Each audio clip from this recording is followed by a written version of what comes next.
Good morning. पिछले video में हम लोग पढ़ रहे थे इकाई 2 का आपको आपदा, प्राकृतिक आपदा, बाढ़ एवं सुखाड़। बाढ़ एवं सुखाड़। बाढ़ एवं सुखाड़ के बारे में हम लोगों ने पढ़ा था, क्या होता है, बाढ़ कैसे आती है, क्या क्षति होता है। सुखाड़ के बारे में भी जाना था। अगला टॉपिक है आप लोगों को इसका वैकल्पिक प्रबंधन, यानी इसका विकल्प क्या है।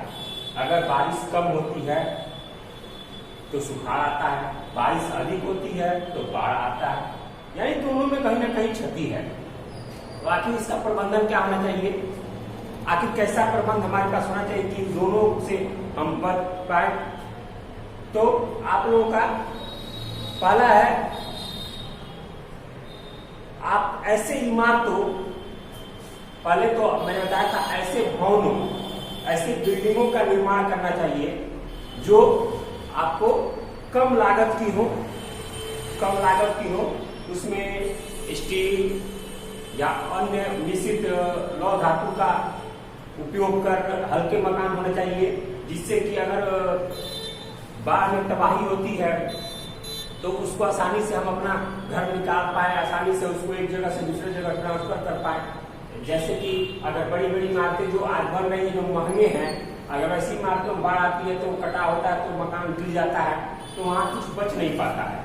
आप लोगों ने देखा होगा पहाड़ी इलाका में जब भूकंपीय क्षेत्र है वहाँ पे लोग लकड़ी का मकान बनाते हैं, ताकि अगर भूकंप आता है, मकान गिरा भी तो ज्यादा से ज्यादा क्षति नहीं होती है, ज्यादा से ज्यादा नुकसान नहीं होता है और वो फिर से नया मकान तुरंत बन जाता है। उसके बाद है आम जो मकान लोग बनवा रहे हैं उनको जानकारी देना, विभाग द्वारा, सरकार द्वारा ये जानकारी होना चाहिए, या लोगों को ये जानकारी होना चाहिए कि अगर हम बाढ़ क्षेत्र में हैं तो हमें किस प्रकार का मकान होना चाहिए।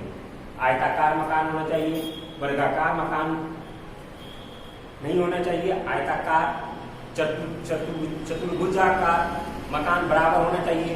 सरिया को मजबूत लगाना चाहिए, कैसा सरिया कैसे बनेगा जिससे कि वो मजबूत होगा, टिकाऊ होगा,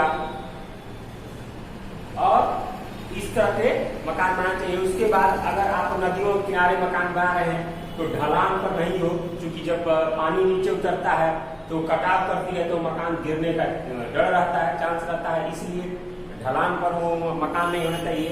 बराबर समतल जगहों पर मकान होना चाहिए। उसके बाद तीसरा है आप लोगों को बाढ़ की जल निकालने की समुचित व्यवस्था होनी चाहिए, यानी अगर छोटी छोटी नदियां हैं, नहरें हैं, गड्ढे हैं, तो उस स्थिति में ऐसे कि बाढ़ आया तो बाढ़ के पानी तुरंत कहीं ना कहीं निकल जाए, जिससे कि जल्दी अगर बाढ़ का पानी निकलता है तो जल्दी हम उसको साफ सफाई या अन्य तरह की जो भी बीमारियां बाढ़ में फैलती हैं उसको रोका जा सके, और इस कम से कम क्षति हो। उसके बाद मकान का जो नींव है, जो आजकल फीडर पे मकान बन रहे हैं, उस तरह के मकान ज्यादा अच्छे होते हैं। जैसे आप लोगों ने देखा होगा बड़ी बड़ी नदी में बड़े बड़े पुल बने होते हैं तो कंक्रीट का बने होते हैं, सीमेंट बालू का जो मिट्टी का बना होता है, लंबा खंभा उसका, उस तरह का आजकल मकान जो बनाए जा रहे हैं, या उस तरह के मकान बनाने चाहिए जो बाढ़ की स्थिति में भी वो टिकाऊ होते हैं, मजबूत खड़े रहते हैं। उसके बाद पूर्व सूचना का अनुमान, पूर्व सूचना का प्रबंधन। देखिए हमारे यहाँ पहले तो कम, लेकिन आज हम उस स्थिति में हैं कि हमारे यहाँ सूचना देने के लिए हर तरह की साधन मौजूद है, यानी सूचना पूरे लोगों को, आम लोगों को, अगर पूरे देश के लोगों को एक साथ सूचना पहुंचानी हो तो हमारे पास ऐसी आजकल व्यवस्था है कि हम सारी सूचनाएं एक पर पहुंचा सकते हैं। तो अगर कहीं बांध टूटता है या नदियों का जल स्तर बढ़ता है तो उसकी सूचना आसपास के क्षेत्रों को होनी चाहिए या आसपास के क्षेत्रों को देनी चाहिए, ताकि वो समय से पहले, बाढ़ आने से पहले आपको वो अपने ऊंचे स्थान पर अपना जो भी सामान है, मकान है, उसका जो भी अपना का सामान है वो लेकर अपने ऊंचे स्थान पर, कहीं सुरक्षित स्थान पर वो चले जाए, ताकि बाढ़ से नुकसान नहीं हो। जब धीरे धीरे बाढ़ का पानी उतरेगा तब आपको धीरे धीरे वो अपने आप पे आ जाएंगे। उसके बाद और भी बहुत तरह की व्यवस्था है, तैराकी का प्रबंध होना चाहिए, विभाग के पास तैराक होने चाहिए, एनडीआरएफ टीम होनी चाहिए कि अगर बाढ़ की स्थिति भयावह हो गई तो आपको एनडीआरएफ की टीम जो है वो तुरंत काम में लग जाएगी। जो तैराक है वो तैर के लोगों का जान बचा सकते हैं, लोगों की जान ज्यादा कीजिए तो लोगों को बाहर निकाल सके। इस तरह आपको वहां पर तैराकी की व्यवस्था जो है एनडीआरएफ की व्यवस्था करनी चाहिए। उसके बाद और भी बहुत सारी बातें हैं, जैसे बाढ़ का पानी जब उतरता है तो बाढ़ के पानी उतरने के साथ ही बहुत सारी बीमारियां होती हैं, बहुत सारे मच्छर तो होते हैं, मच्छर के कारण मलेरिया, हैजा, इन सारी बीमारियां बहुत तेजी से फैलती हैं।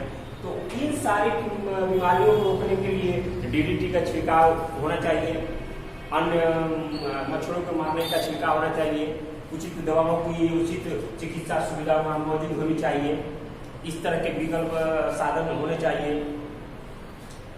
उसके बाद बाढ़ प्रभावित क्षेत्रों में हम लोग देखा होगा बहुत से प्राइवेट संस्थानें बनी होती हैं, जो स्वयं सेवी संस्था होती है, जो सहायता करने के लिए होती है। जैसे बाढ़ में देखा होगा कि बहुत लोग, आम लोग भी सहायता करते हैं, हम लोग भी सहायता कर सकते हैं, किसी को कपड़ा देकर, किसी को भोजन के रूप में कुछ सहायता देकर।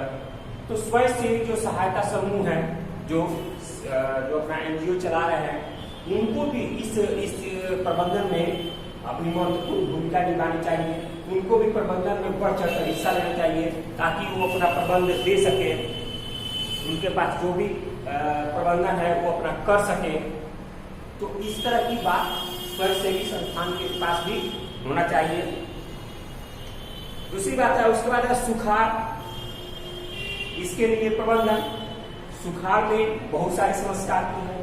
अगर सुखाड़ जब होता है, जहाँ पानी नहीं होती है, वहाँ की जल स्तर नीचे चली जाती है, तो वहाँ के लोगों को पीने के लिए पानी भी नहीं होती है। जैसे हम लोग देखा होगा राजस्थान वगैरह क्षेत्रों में गर्मी के दिनों में वहाँ पानी हैंडपंप से नहीं आता है, गर्मी के दिनों में वहाँ हैंडपंप से पानी आता है, जल स्तर उसका काफी नीचे चला जाता है। तो जहाँ भी सुखाड़ की कमी होती है वहाँ पर आपको सबसे पहले तो फसल बर्बाद हो जाते हैं, खाद्यान्न की कमी आती है, मवेशियों के लिए चारे की कमी आती है, सारे चारे खत्म हो जाते हैं, घास फूस सब जलकर खाक जाते हैं। उसके बाद आप बाजार में लोग जमाखोरी करना शुरू कर देते हैं, जानते हैं कि फसल बर्बाद हो गया है तो वो लोग ज्यादा से ज्यादा अनाज जमा कर देंगे, उसके बाद उसको अधिक मुनाफा कमाने के लिए अधिक दामों पर बेचते हैं। इस तरह की समस्या उत्पन्न रहती है और पूरे खाद्यान्न सामानों में मूल्य में उसकी वृद्धि रहती है और लूटपाट बाजार में मचा रहता है। किस तरह कैसे लूटा जाए, किसानों के पास फसल लगाने के लिए पास पैसे नहीं है, तो इस तरह की स्थिति में भुखमरी का सामना करना पड़ता है उन लोगों को। ऐसी कई तरह की समस्याएं उत्पन्न हो जाती है। भारत में बहुत सारा सुखाड़ का क्षेत्र है, जो आप लोग जानते हैं। भारत में, पूरे भारत में लगभग 77 जिलों की पहचान की गई है, जो सुखाड़ क्षेत्र के रूप में पहचान की गई, यानी कभी न कभी सुखाड़ क्षेत्र वहाँ है या सूखा क्षेत्र उसको घोषित किया जाता है। उसमें आपको राजस्थान, गुजरात, कर्नाटक, मध्य प्रदेश, छत्तीसगढ़, महाराष्ट्र और उत्तर प्रदेश के ये जिले हैं। इन सारे राज्यों के ये जिले हैं जिनको हर वर्ष यानी औसतन सूखा क्षेत्र घोषित किया गया है या सूखा क्षेत्र के रूप में पहचान की गई है। और उसके बाद अगला आप लोगों का टॉपिक है सुखाड़ प्रबंधन और भूमिगत जल क्या है। सुखाड़ प्रबंधन, भूमिगत जल, उसके बाद आप लोगों का प्रश्नोत्तर होगा। प्रश्नोत्तर आप लोग का इसमें है। अगला टॉपिक, इसके बाद अगला टॉपिक में आप लोगों को हम सुखाड़ का प्रबंधन और जल, भूमिगत जल और प्रश्नोत्तर करवाएंगे। इस वीडियो में इतना ही, आज के लिए इतना ही। और इस वीडियो को ध्यान से सुनिएगा, ज्यादा समझ में आएगा। और इससे कोई प्रश्न निकलता है आप उसका आंसर लिख सकते हैं, समझ सकते हैं, निकलेगा ही। प्रश्न जब देखिएगा और मेरा वीडियो देखिएगा तो उसमें से कहीं ना कहीं क्वेश्चन निकलेगा, आपको बनाइएगा। अगले वीडियो में हम लोग अपने टॉपिक के साथ मिलेंगे। धन्यवाद।